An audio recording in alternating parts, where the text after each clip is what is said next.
Kim Kardashian West has fled Paris after being robbed at gunpoint in her own hotel room of millions of dollars in jewelry. Kim Kardashian West is, quote, badly shaken but physically unharmed after being tied up and robbed at gunpoint in her Paris hotel room last night by masked men dressed as police officers. So far, there has been no arrest. There are reports of up to 5 thieves who handcuffed the concierge and had him lead them at gunpoint to Kardashian's room. There, they reportedly locked her in the bathroom while they stole valuables worth several $million, mostly jewelry. Police say the total amount is still being evaluated. It happened at a discreet luxury residence. Police are currently guarding the site. While it happened around 3 a.m. Paris time, it was only 9 p.m. in New York, where Kardashian's husband, Kanye West, was headlining a show, which he abruptly stopped.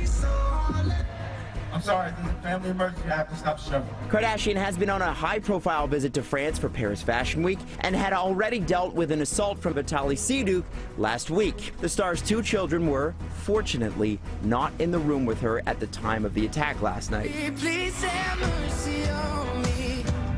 Take it easy on my heart. Have mercy. Shawn Mendes' sophomore album Illuminate has been out for just over a week, and it's already #1 on iTunes in over 60 countries, including, of course, Canada.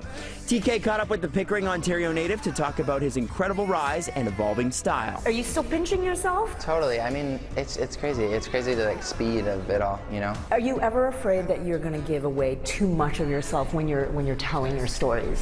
That's the one thing that makes music so different from the rest of everything else in the world, is you just give 100% of yourself, and that's what makes people feel. When you're in an arena, there's one of you on stage, 15,000 of them, and if you don't give 100% of you, you're not going to be able to fulfill all of them. This weekend, Mendes performed in front of far less than 15,000 people, putting on an intimate Win to Get In show for less than 500 fans in Toronto.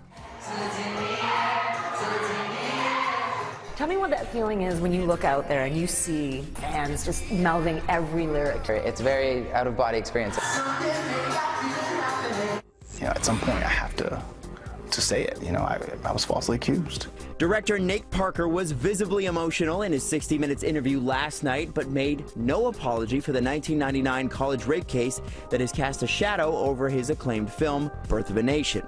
The director and his Penn State roommate, who is a co-writer on the film, were charged with raping a fellow student. Parker was acquitted while his roommate was convicted, but that verdict was eventually overturned. Their accuser took her own life in 2012.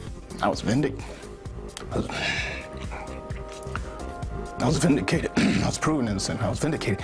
And I feel terrible that this woman isn't here. But as I sit here, an apology is no.